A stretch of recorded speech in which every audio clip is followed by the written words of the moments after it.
Hola, ¿qué tal? Muy buenos días. Reciban un cordial saludo. Hoy es 4 de octubre del 2020 y estamos listos para regresar al libro de los Hechos. No sin antes darle gracias a Dios por esta oportunidad. Si me acompaña, inclinen su rostro, por favor, y vamos a orar, dándole gracias a nuestro Padre por esta oportunidad. Señor, te agradecemos que nos des la oportunidad de estar de regreso al estudio de tu palabra. Pedimos, Señor, que nos permitas conocer más acerca de ella y que nos des, Señor, la libertad de caminar en tu palabra, de obedecerte, de honrarte en todo lo que hacemos. Oramos, Señor, dándote gracias por la familia, por nuestros hijos, nuestros cónyuges, nuestros nietos, si es el caso, nuestros padres, nuestros hermanos, los hermanos de la iglesia.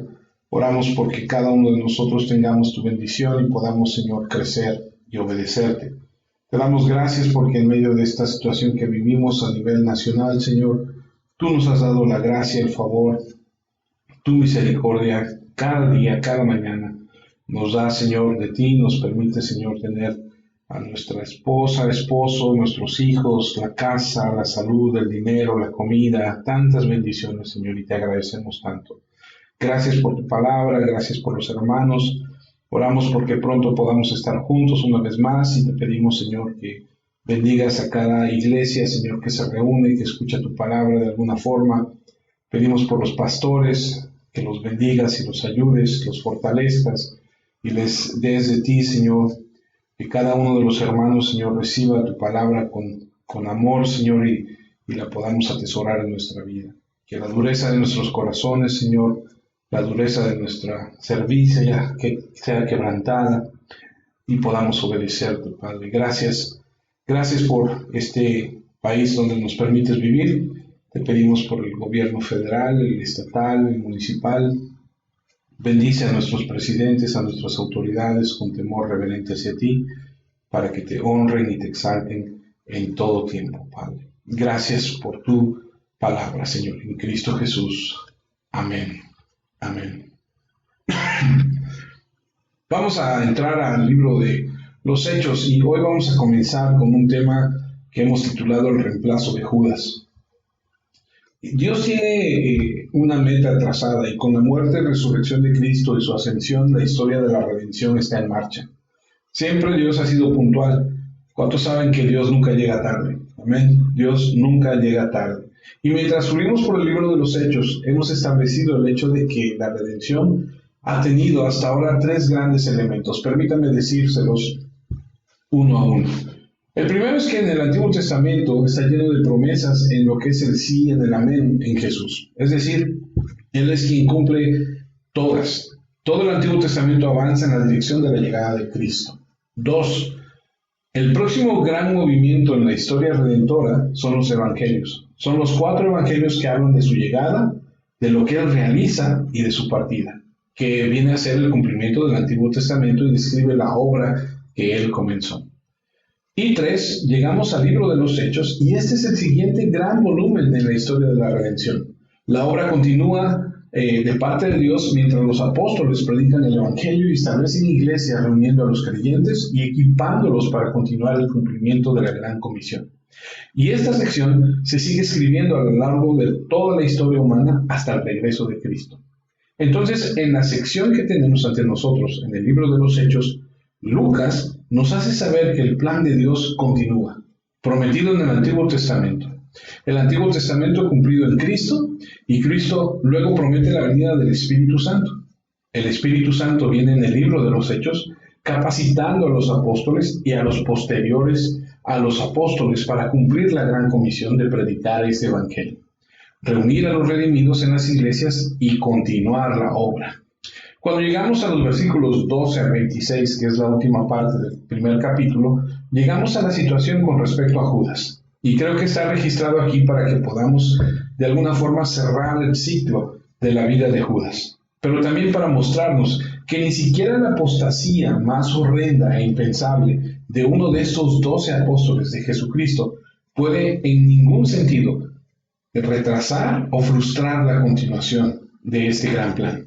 El progreso del plan de Dios, incluso la traición al nivel más íntimo, no es una sorpresa para Dios. Fue anticipado en el Antiguo Testamento. Fue anticipado por el Señor Jesucristo, predicho en el Antiguo Testamento. predicho por Jesús. Por lo tanto, sucedió. Y en ningún sentido daña el propósito de Dios. El propósito de Dios se desarrolla exactamente como Dios lo diseñó. Hoy vamos a aprender cosas muy interesantes y espero que estés listo. Si tú eres de las personas que anota la primera escritura del día de hoy. Hechos capítulo 2, versículo 23. Dice así: Él les fue entregado conforme al plan de Dios, que ya sabía lo que iba a pasar. Ustedes lo mataron por medio de hombres perversos, clavándolo en la cruz. Esa es una de las palabras que habla Pedro cuando se levanta lleno del Espíritu Santo y empieza a predicar. Y si notaste lo que leí, dice que conforme al plan de Dios, que ya sabía lo que iba a pasar. A Dios nada lo toma por sorpresa. Dios sabía lo que habría de pasar y el propósito de Dios se va a desarrollar exactamente como Él lo diseñó. Permíteme leerte una de mis escrituras favoritas que se encuentra en el Antiguo Testamento. Isaías 46, 9 y 10. Recuerden lo que ha pasado desde tiempos antiguos. Yo soy Dios y no hay otro. Soy Dios y no hay nadie igual a mí. Yo anuncio el fin desde el principio. Anuncio el futuro desde mucho antes. Yo digo, mis planes se realizarán. Yo haré todo lo que me propongo. A Dios nada lo toma por sorpresa, hermanos. Fue Judas, entonces, originalmente quien entregó a Cristo en manos de sus enemigos judíos y luego por los judíos a los romanos y a la muerte como parte del plan de Dios. Leo Hechos 4, versículo 27. De hecho, Herodes, Poncio Pilato, las naciones y la multitud de Israel se juntaron en contra de Jesús aquí en Jerusalén. Jesús es tu santo siervo, tu elegido para ser el Mesías. Al ponerse en contra de él, escuche, hicieron que tus planes se cumplieran. Todo esto sucedió por tu poder y porque así lo quisiste. Todos los que tuvieron un plan para arrestar a Jesús, para juzgar a Jesús y ejecutar a Jesús, no estaban haciendo otra cosa más que cumpliendo el plan predeterminado de Dios. Es así de fácil. Hechos, capítulo 13, versículo 27. Los que viven en Jerusalén y sus líderes no reconocieron a Jesús, y al condenarlo, cumplieron las palabras de los profetas que se leen cada sábado. Las personas que condenaron a Jesús estaban cumpliendo la profecía. La redención de Dios está programada, y la misma acción de Judas de traicionarlo, entregarlo, desempeñar un papel en el horrible tratamiento de Cristo, fue todo predicho, todo profetizado, todo incluido en el plan. Eso de ninguna manera disminuía la culpa de Judas, más de lo que disminuye la culpa de los judíos, ni disminuye la culpa de los gentiles, que fueron todos cómplices en su muerte. La redención de Dios está programada y se desarrolla según lo predeterminado soberanamente. Ahora también notamos que preparar a los apóstoles para su papel en la historia de la redentora es un papel crítico. Efesios 2:20 dice lo siguiente con respecto a este papel crítico de estos hombres. Ustedes los creyentes son esa casa, construida sobre una base sólida, formada por los apóstoles y profetas, siendo Cristo mismo la piedra más importante de la construcción. Ahora permíteme detenerme un segundo ahí. Lo que te estoy diciendo son básicamente que el plan de Dios está predeterminado y nada lo va a detener. Incluso Judas, en el círculo más íntimo de Jesús, lo traiciona, pero eso no tomó por sorpresa a Dios. Dios sabía lo que habría de suceder. Pero no solamente eso, y que todo se va a llevar a cabo conforme los planes que Dios permite, porque Dios lo permite, sino que también es importante entender y reconocer que hay unos hombres llamados apóstoles que están siendo y que deben ser preparados. Los apóstoles y profetas son el fundamento de la iglesia. Entonces, al preparar a los apóstoles para eso, recuerde que Jesús pasó tiempo durante los 40 días entre su resurrección y su ascensión en los versículos del 9 al 11 que ya vimos, enseñándolos, preparándolos, y recordarás que necesitaban tener, número 1, el mensaje correcto, así que les enseñó todo lo que necesitaban saber sobre el Evangelio, sobre el reino. Número 2, la manifestación correcta. se les mostró vivo con muchas pruebas para que supieran que el plan continuaba. Les prometió el poder correcto, que es el Espíritu Santo, que vendría sobre ellos, como dice en el versículo 8, y serían testigos. También les dejó el misterio correcto, porque no sabrían cuándo regresaría para establecer su reino y deberían permanecer fieles hasta que ese misterio se resolviera en su regreso. Y definió la misión. Y eso significaba que en todas las épocas la gente continuaría la obra, sin saber cuándo vendría Cristo. También deberían ser testigos, y ahí es donde terminamos la última vez, que su tarea era ser testigos y estar motivados por el hecho de que Él regresaría de la misma manera en la que lo habían visto irse. Esos fueron los versículos 9 al 11.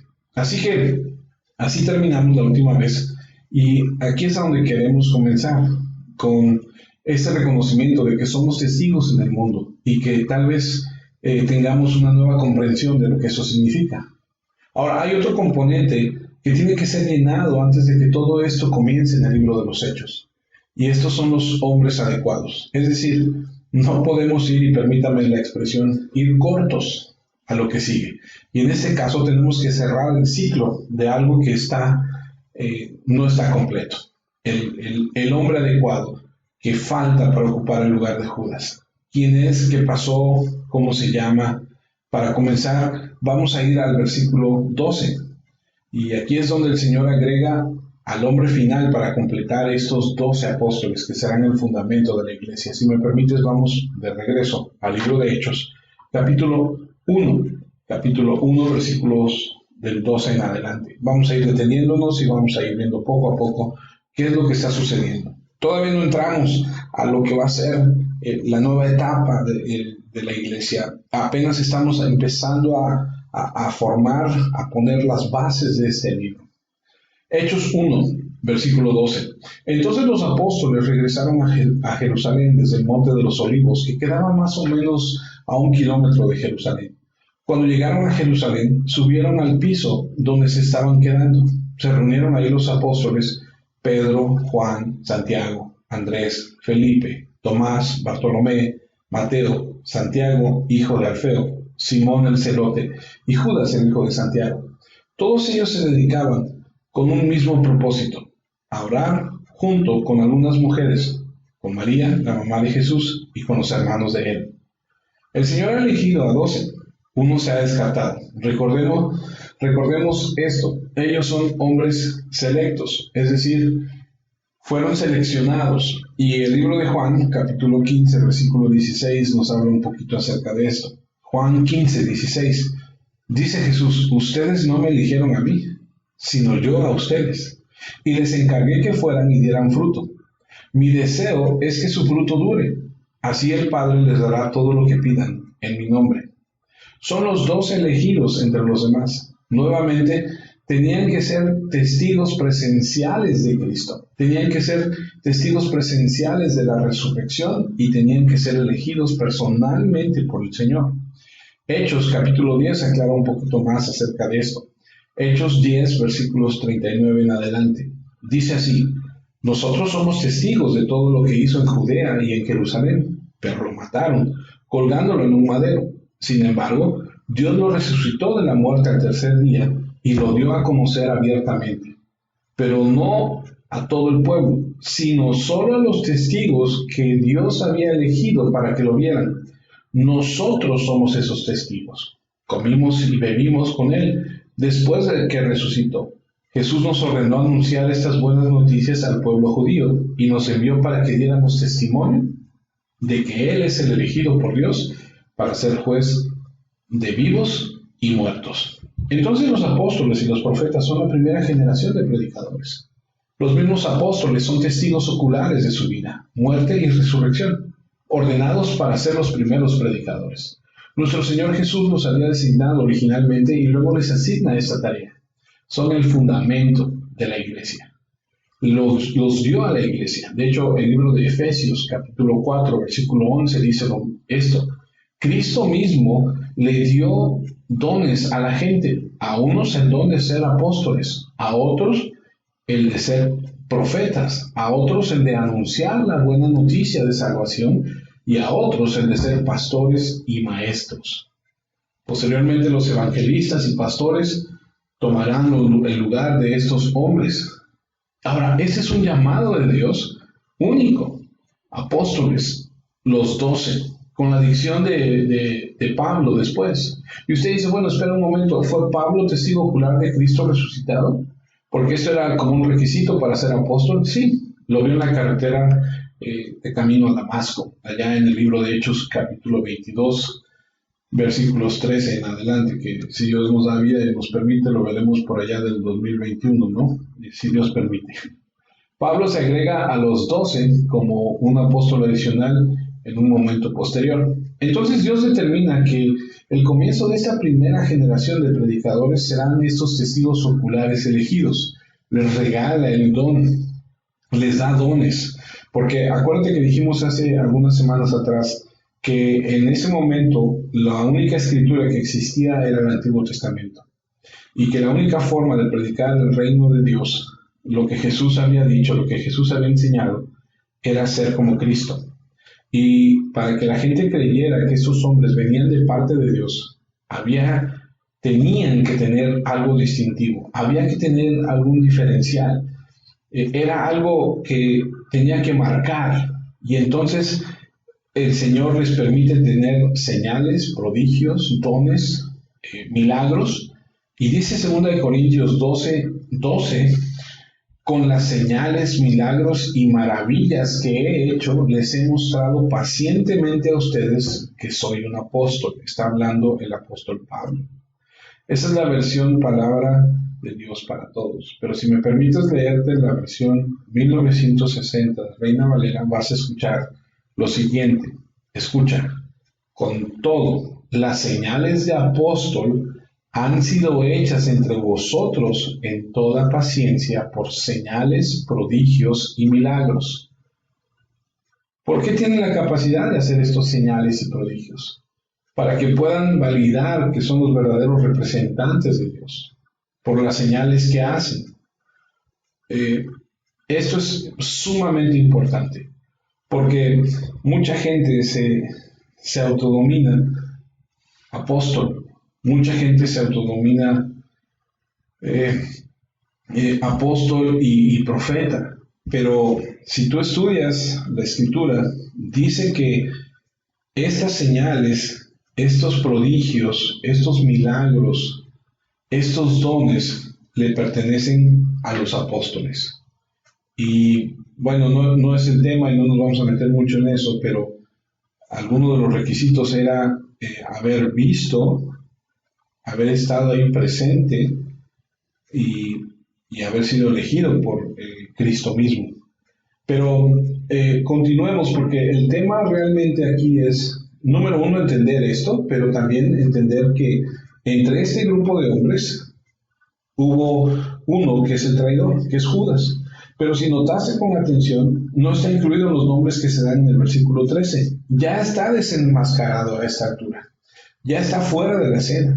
Pero Dios había diseñado 12 y Pablo posteriormente, y ahora era necesario completar las filas. Y ese es entonces el trabajo final de la preparación antes de que venga el Espíritu Santo y se lance toda la empresa que está por delante. Tenemos que tener los hombres adecuados. Y eso se convierte en una especie de tema dominante en este pasaje. Y vamos a dividir esta sección de la Escritura, del versículo 12 al 26, en tres partes que veremos esta mañana. Número 1, la sumisión de los discípulos. Número 2, el suicidio de un discípulo. Y número 3, la selección de un discípulo. Pero comencemos donde comienza Lucas, con la sumisión de los discípulos. En el versículo 4, Jesús les había dicho que aún no comenzaron la misión, que debían reunirse, y les ordenó que no salieran de Jerusalén, y se les dijo que iban a ser testigos en Jerusalén, en Judea, en Samaria y hasta el fin de la tierra. Pero todavía no. Debían esperar lo que el Padre había prometido, lo cual dijo que habéis oído de mí. ¿Y qué prometió el Padre? Bueno, el Padre había prometido la venida del Espíritu Santo, ahí en el versículo 5. De hecho, si tú lees Lucas, capítulo 24, versículo 4, dice, y así termina, creo, Jesús les dice, espera en la ciudad de Jerusalén hasta que seáis investido con poder de lo alto. Entonces, están en el lugar de espera, tienen que esperar la venida del Espíritu Santo para que los capacite para realizar esta tarea que está por delante. Permíteme leerte Juan, capítulo 16, versículo 7. Pero les digo la verdad, es mejor que me vaya, dice Jesús, porque si no, el consejero no vendrá a ustedes. En cambio, si me voy, se lo voy a enviar.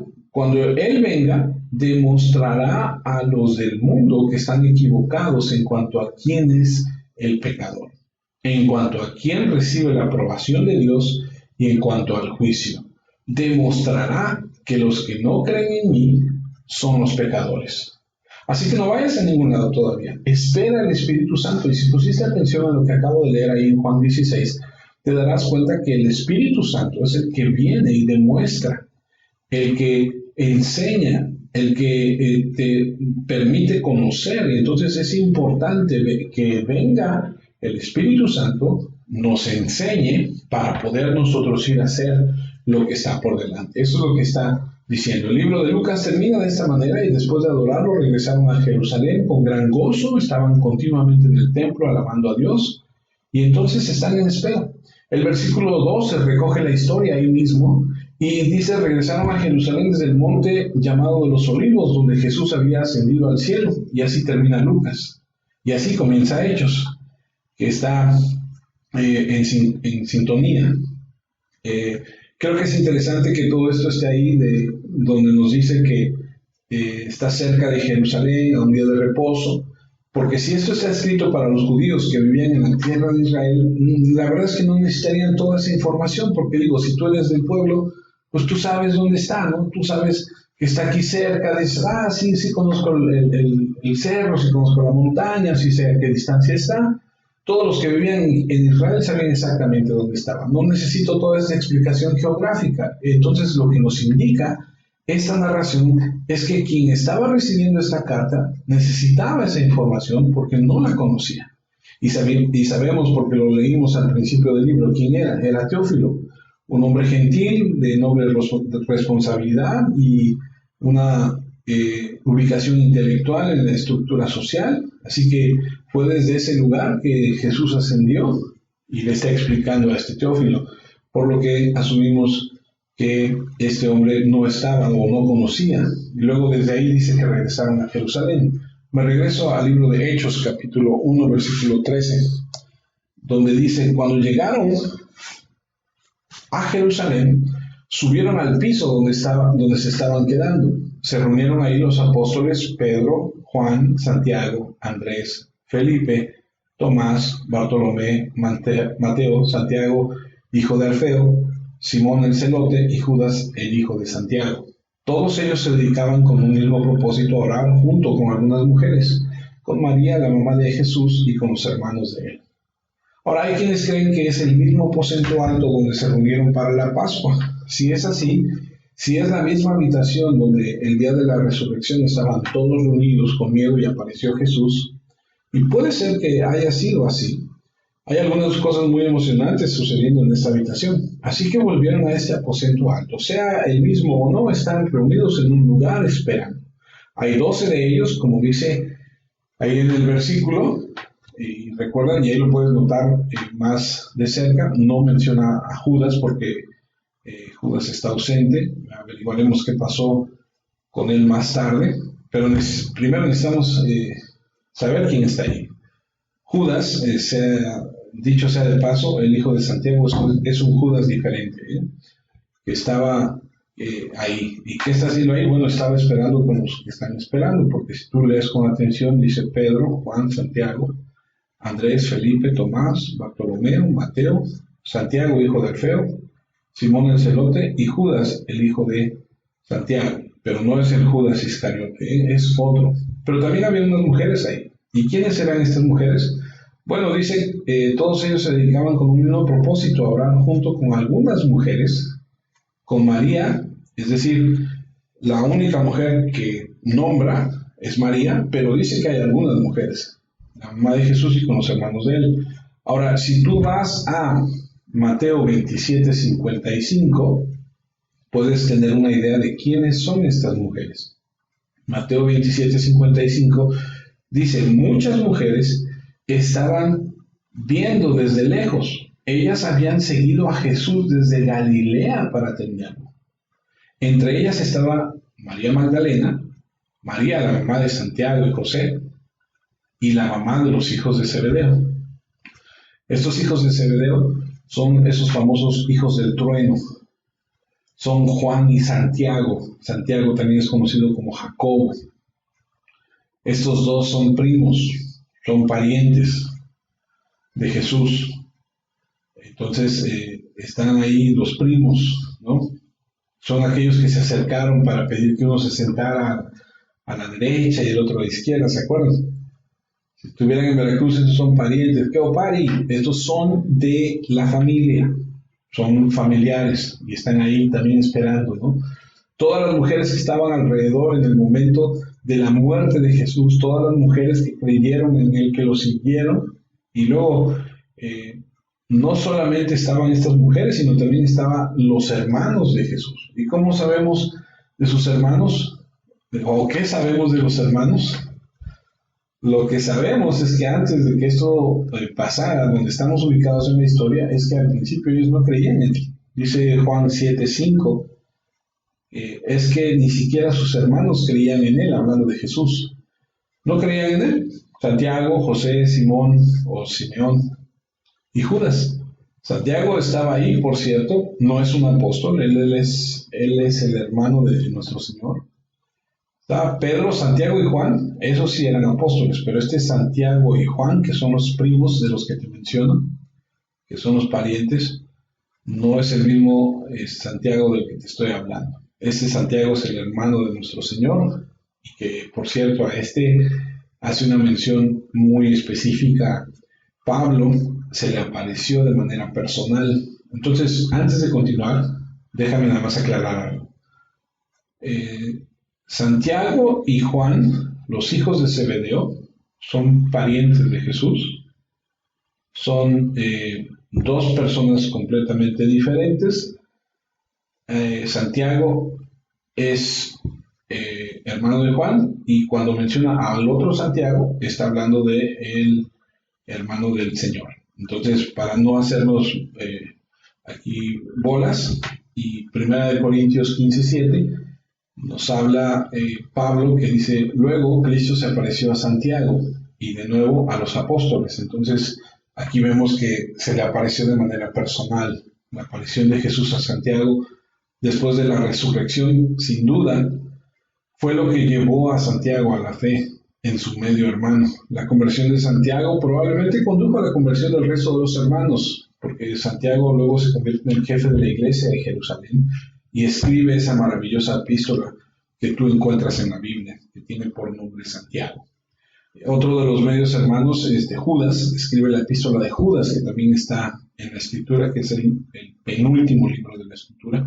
Y entonces pasan de ser personas incrédulas y terminan siendo personas predominantes en la iglesia. Y Santiago es martirizado por su fe, y es una transformación increíble. Ahora los apóstoles y los hermanos de Jesús que antes no creían, y todas las mujeres que mencionan aquí, están esperando la venida del Espíritu Santo, y también está María, la madre de Jesús. Entonces, bueno, antes de entrar a este tema, quiero solamente recapitular.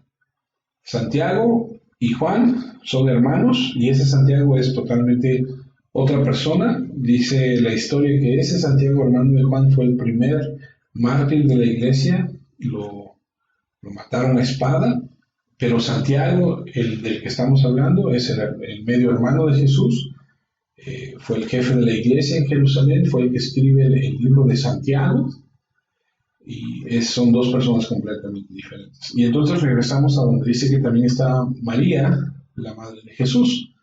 Y necesito decir que nadie la adoraba, nadie la veneraba en ese momento. Ella no está identificada con un lugar de superioridad, nadie le había encendido velas.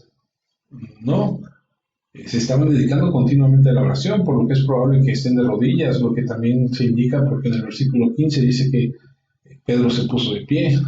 Ella estaba arrodillada como todos los demás, expresando una necesidad tan grande como la de ellos. De hecho, si tú lees Lucas 1:46, dice: entonces María dijo: alabo al Señor con todo mi corazón. Ella alabó a Dios, el Salvador. Ella no es una salvadora, ella no es corredentora. Ella necesita un Salvador. Por cierto, esa es la última mención de María en las Escrituras. Eso es todo. Cuando se derrama el Espíritu Santo en el capítulo 2, ella también fue colocada en el cuerpo de Cristo como una cristiana redimida, como cualquier otro creyente. Ella era una pecadora como cualquier otro pecador. Ella no participó en la redención, necesitaba ser redimida, y después de esto no se puede encontrar mención de ella después. No hay ninguna veneración o culto a María. No hay ningún tipo de mariolatría en la iglesia primitiva. Esa extraña doctrina se remonta al paganismo que se filtró en el cristianismo. Eh, Voy a darte un poquito de historia para que sepas de dónde viene todo esto. Esa doctrina se remonta muy atrás, es decir, Génesis 10.1 dice lo siguiente, y fíjate, esto es bien interesante para aquellos a los que les gusta un poco la historia, me encanta la historia. ¿De dónde viene todo este culto a madre, hijo, desde muy, muy atrás? Génesis 10.1 dice, esta es la historia de la familia de los hijos de Noé, Sem, Cam y Jafet. Después del diluvio, cada uno tuvo hijos. Génesis 10.6. Los hijos de Cam fueron Cus, Mizraim, Fud y Canaán. Génesis 10.8. Cus fue el papá de Nimrod, quien fue el primer hombre fuerte del mundo. Él fue un cazador muy valiente ante el Señor, por eso la gente decía, aquel es como Nimrod, cazador muy valiente ante el Señor. El reino de Nimrod se extendió desde la ciudad de Babel hasta Erech, Akkad y Calné, en la tierra de Sumeria. Desde allí se fue hacia Asiria, donde construyó las ciudades de Nínive, Rehoboth, Ir, Calá y Resén, que estaban entre Nínive y la gran ciudad de Calá. Ok, este Cus, papá de Nimrod, es bien interesante la historia porque los cultos de madre e hijo se remontan hasta este hombre, Nimrod, el apóstata de la era patriarcal, quien persuadió a sus seguidores para que construyeran la Torre de Babel. Y ahí empezó la idolatría. Ese Nimrod es nieto de Cam, o en otras palabras, bisnieto de Noé. Ese Nimrod tuvo una esposa infame llamada Semiramis, la gran sacerdotisa de la idolatría. Babel se convirtió en una fuente de todos los ídolos, y esta mujer se convirtió en una especie de madre de todos los sistemas paganos del mundo. Y cuando Dios los esparció de la Torre de Babel, la idolatría se esparció por todo el mundo. En Asiria, en Nínive, la llamaron Ishtar, en Fenicia, Azaret, en Egipto, en Isis, en Grecia, Afrodita, en Roma, Venus. Y la historia es siempre la misma. Esta mujer dio a luz un hijo, y en el paganismo se dice que el hijo fue concebido milagrosamente por un rayo de sol para fabricar una especie de nacimiento virginal. Ofrece a su hijo como el prometido libertador de la tierra, y el nombre del hijo es Tamuz. Y la falsa historia comienza en la malvada Babel, en esa torre. El nombre de este Tamuz en Egipto es Osiris, en Grecia es Eros, en Roma es Cupido y en Fenicia es Baal, de donde obtenemos esa famosa palabra de carnaval. No es otra cosa más que darle la carne a este dios Baal. Ese es un culto falso de madre e hijo, de Satanás, que se encuentra su camino hacia el cristianismo. Y podemos ver que la historia nos enseña que estos cultos tenían sacerdotes, ritos sacramentales, dedicación de las vírgenes a los dioses, fuegos purgatorios y así sucesivamente. Ahora, para reforzar un poco esta historia, tendrías que leer Jeremías. Te voy a leer nada más una pequeña porción de lo que dice Jeremías 44, para que entiendas algo bien importante. No hay culto a María en la Biblia. En el momento en el que están reunidos en este aposento alto, nadie la está venerando. Toda esta mezcla de adoración de madre e hijo viene del paganismo, desde el inicio, desde la Torre de Babel con esta gente. Y se ha extendido a través del mundo y a través de la historia. Y hay una parte en la historia del pueblo de Israel, en Jeremías 44:16, que dice: no vamos a hacerle caso al mensaje que nos has dado de parte del Señor. Por el contrario, seguiremos haciendo todo lo que dijimos que haríamos. Seguiremos ofreciendo incienso y ofrendas de vino a la Reina del Cielo, como siempre lo hemos hecho y como lo hicieron nuestros antepasados, nuestros reyes y jefes en las ciudades de Judá y en las calles de Jerusalén. Entonces teníamos comida en abundancia, nos iba bien y no teníamos ningún sufrimiento. Pero desde que dejamos de ofrecer incienso y ofrendas de vino a la Reina del Cielo, nos ha faltado todo y la guerra y el hambre están matándonos. Y bueno, tú puedes ver después cómo les va por no obedecer lo que Dios dice acerca de esto, porque eso es idolatría y lo hemos mencionado muchas veces en otros estudios. Y podemos ver que todo este tema viene desde muchos años atrás. Es lo que se llama como sincretismo religioso. Y el catolicismo romano moderno no es cristiano, es una mezcla de la Babel pagana y el cristianismo. Entonces, es importante entender todo esto para no confundirte. Porque ¿qué estaban haciendo ahí? Estas mujeres, ¿veneraban a María en este momento? No, claro que no, nunca fue así. Es una mezcla, es un engaño de Satanás para desvirtuar el papel tan importante de nuestro Señor Jesucristo como Salvador. Y el versículo 14 de Hechos 1 dice lo siguiente: todos ellos se dedicaban con un mismo propósito a orar junto con algunas mujeres, con María, la mamá de Jesús, y con los hermanos de él. Y lo que está diciendo aquí es que continuamente oraban persistentemente. Así se les había enseñado a orar, con perseverancia, con un solo corazón, con una sola mente, y pasaron el tiempo orando. ¿Y por qué crees que estaban orando? Por supuesto que estaban orando por lo que estaba por venir, por la gran responsabilidad que tenían, por el futuro que desconocían. Estaban juntos en oración de manera persistente y sincera. Y quiero decir algo en este momento porque es importante. No lo malinterpretes, la venida del Espíritu Santo no dependió de esa oración, porque Jesús no dijo: ve y ora lo suficiente para que te envíe el Espíritu Santo. Él dijo: ve y espera hasta que envíe el Espíritu Santo. Era un hecho. El problema es que todo movimiento de pentecostalismo y de movimiento carismático se basa en la noción de que el bautismo del Espíritu Santo se da a los creyentes que lo piden. Pero la venida del Espíritu Santo sobre estos creyentes y sobre cualquier creyente se basa en la voluntad soberana de Dios. No se dice nada de que lo busquen, no se dice nada sobre ellos orando por la venida del Espíritu Santo. Se les dice que esperen. Y en el momento de Dios, en su momento, vendrá el Espíritu. Y mientras esperan, eligen estar en comunión con Dios. La oración era una parte vital en sus vidas y ellos estaban esperando el calendario divino, el momento, el tiempo de Dios. Y mientras esto llegaba, lo cual llegó en el capítulo 2, dice: cuando llegó el día de Pentecostés, y eso lo veremos la próxima semana, estaban todos juntos en un mismo lugar. Y ese fue el momento destinado por Dios. Y ellos solo esperaron, pero al esperar, estaban haciendo lo que todos los creyentes hacen: compartían, adoraban, alababan y oraban.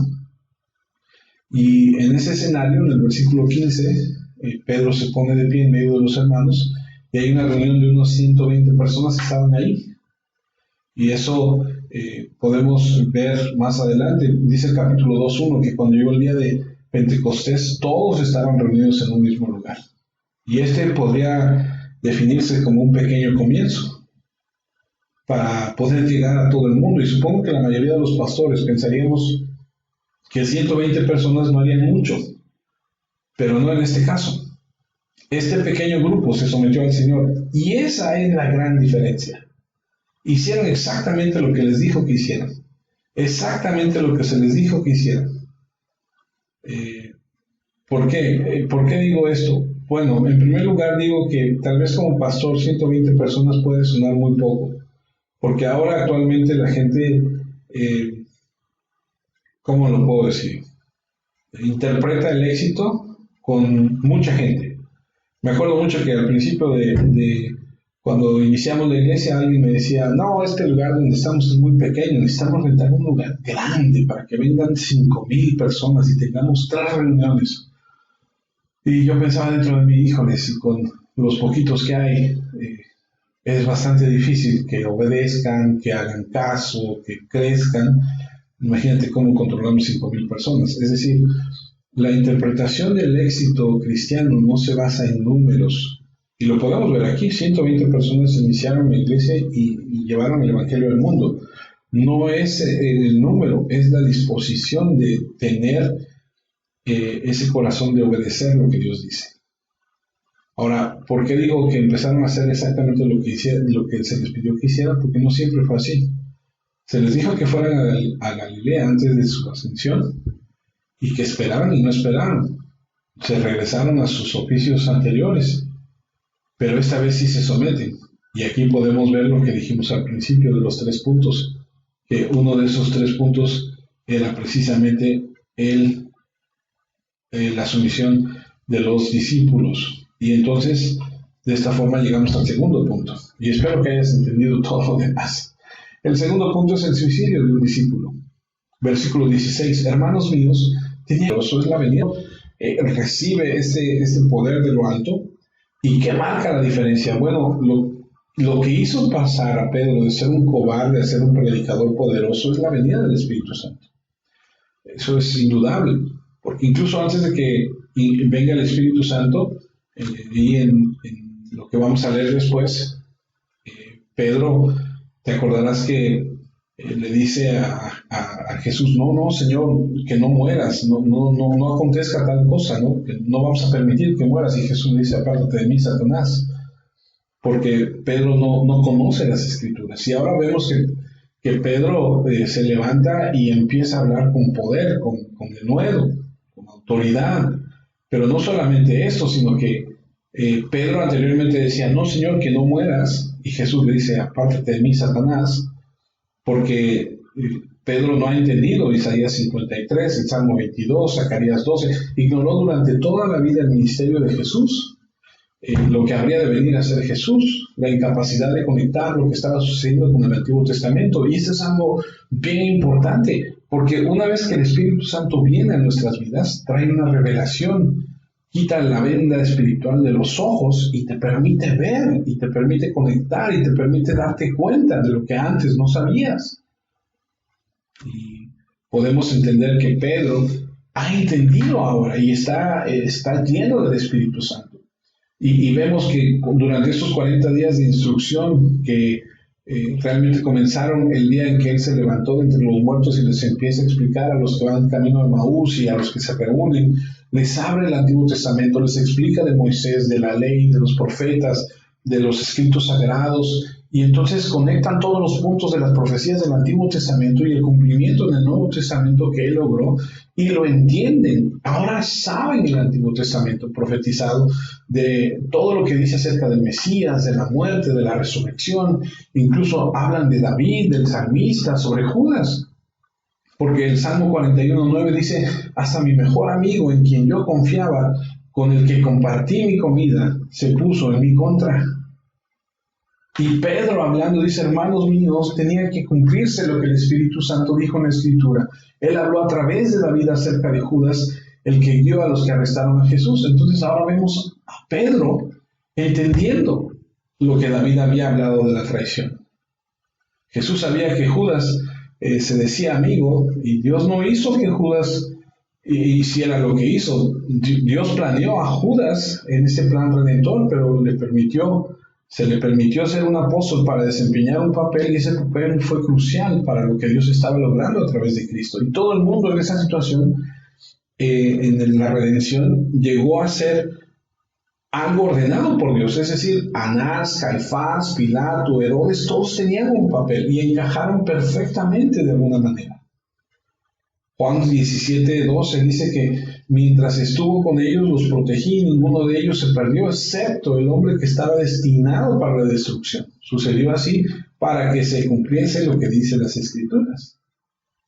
Incluso entonces la traición de Judas, predicha en el Antiguo Testamento, se cumple. Y Judas hizo exactamente lo que el Antiguo Testamento dijo que haría.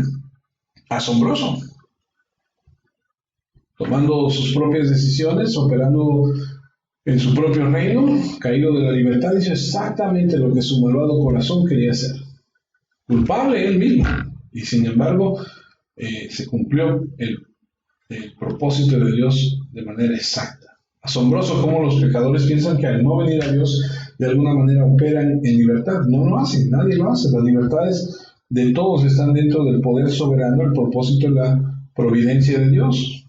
Y entonces cuando escuchas que Judas hizo lo que hizo, exactamente como el Antiguo Testamento lo había predicho, entonces el Antiguo Testamento es validado. Y el autor es el Espíritu Santo.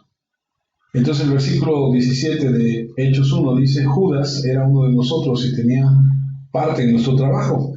Había recibido una participación en el ministerio con un propósito divino, y ese propósito divino era ser el traidor de Jesucristo. Por cita divina, se le dio un oficio importante, el oficio de apóstol, pero nunca fue salvo, y eso es nuevamente algo importante que mencionar.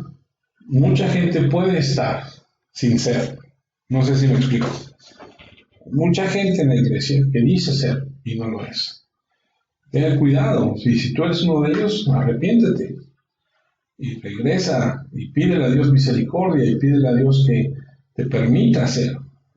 Voy a leer Juan 6:70.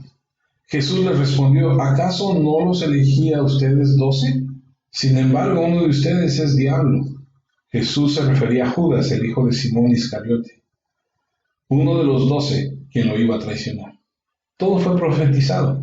Jesús lo sabía, sabía que era el diablo, sabía que era el traidor. Compartió con Jesús 3 años. Habría sido lo que en Mateo, uno de los que en Mateo dijo: Señor, hicimos esto en tu nombre y esto otro en tu nombre. Él realmente lo hubiera hecho, hubiera echado fuera demonios en su nombre, habría hecho cosas maravillosas en su nombre. Lo llamó Señor, predicó en su nombre, pero su corazón estaba helado, estaba lleno de codicia. Ahora, ¿qué pasa con este hombre después de su traición? Bueno, el versículo 18 dice que con el dinero que le dieron por el mal que hizo, compró un terreno. Luego él cayó de cabeza, su cuerpo se reventó y se le salieron todos los intestinos. Increíble. Cuando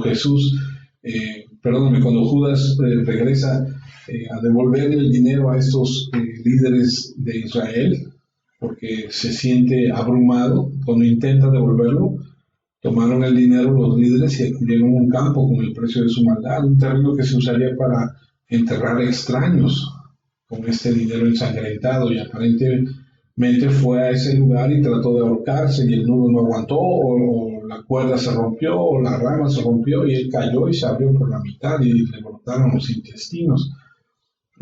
Una escena bastante grotesca.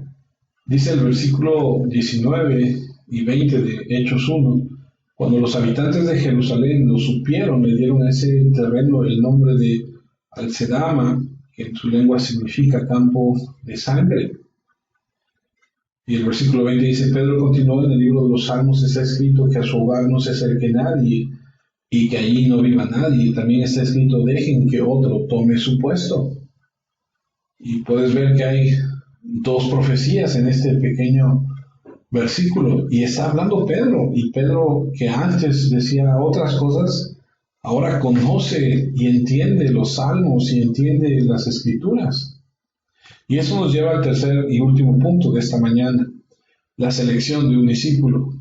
Leo Hechos 1:21. Así que tenemos que elegir a uno que haya estado con nosotros durante todo el tiempo que estuvimos con el Señor Jesús, desde que Juan comenzó a bautizar hasta el día en que Jesús subió al cielo. Tendrá también que dar testimonio con nosotros de la resurrección de Jesús. Por eso hace rato les decía yo que uno de los requisitos era haber estado ahí presente, haber sido testigo ocular. No puede ser cualquiera. Y esto nos permite ver que esta persona que va a ocupar el lugar de Judas ha andado con ellos, es decir, no solamente viajaba con 12, sino con muchos otros que creían en él. Nada más vemos que hay 120 personas en este lugar esperando. Así que tiene que ser alguien que estuvo ahí desde el principio, desde el bautismo de Juan hasta el día de su regreso al cielo. Fue un testigo de todo, incluido su resurrección. Un testigo ocular de la vida y el ministerio de Jesús. Y también tenía que ser elegido por Dios. Entonces el versículo 23 dice: así que pusieron a 2 hombres, José Barsabás, también llamado Justo, y Matías.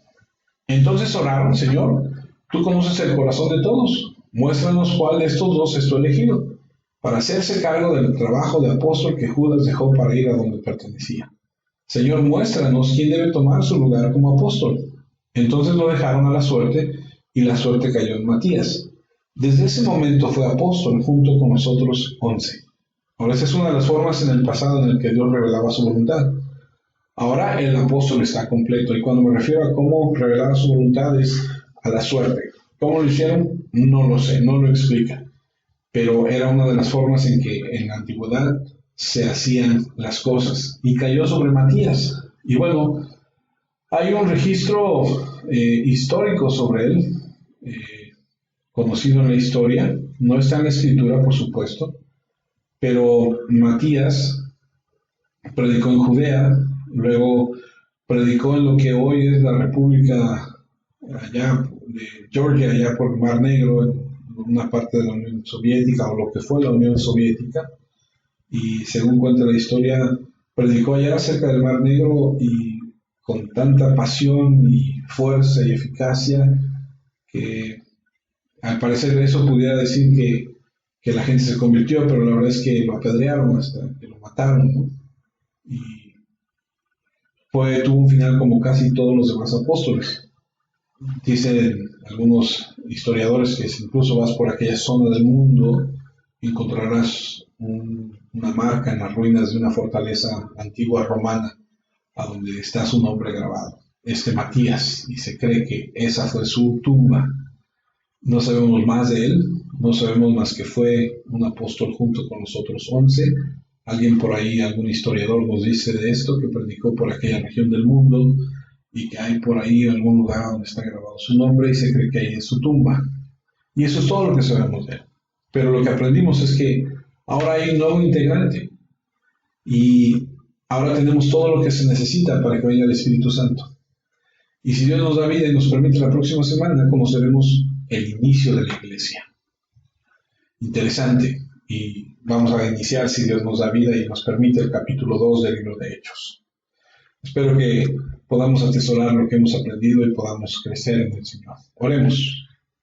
Padre, te damos muchas gracias por la oportunidad de estar en tu palabra y por darnos, Señor, este tiempo a donde podemos regocijarnos, Señor, al aprender y poder aplicar el conocimiento que nos das a nuestra vida. Te agradecemos, Señor, darnos la oportunidad de un día más y de poder estar juntos en Cristo Jesús. Te pedimos que pronto podamos reunirnos y podamos estar, Señor, con la libertad de antes de poder abrazarnos, Señor, estar juntos y juntos, como dices aquí en tu palabra, lo que aprendimos hoy, unánimes, gozándonos en tu presencia y poder cantarte y poder regocijarnos en Cristo Jesús. Gracias por tu bondad y tu amor, Padre. Cristo Jesús, cuida a los hermanos, protégelos y dales lo que necesiten, Señor. Amén, Padre. Amén. Pues gracias a Dios por su palabra, por permitirnos estar el día de hoy en ella. Y pedimos que la bendición de Dios esté sobre ustedes, sobre sus familias. Y si Dios permite y nos da vida, nos vemos la próxima semana.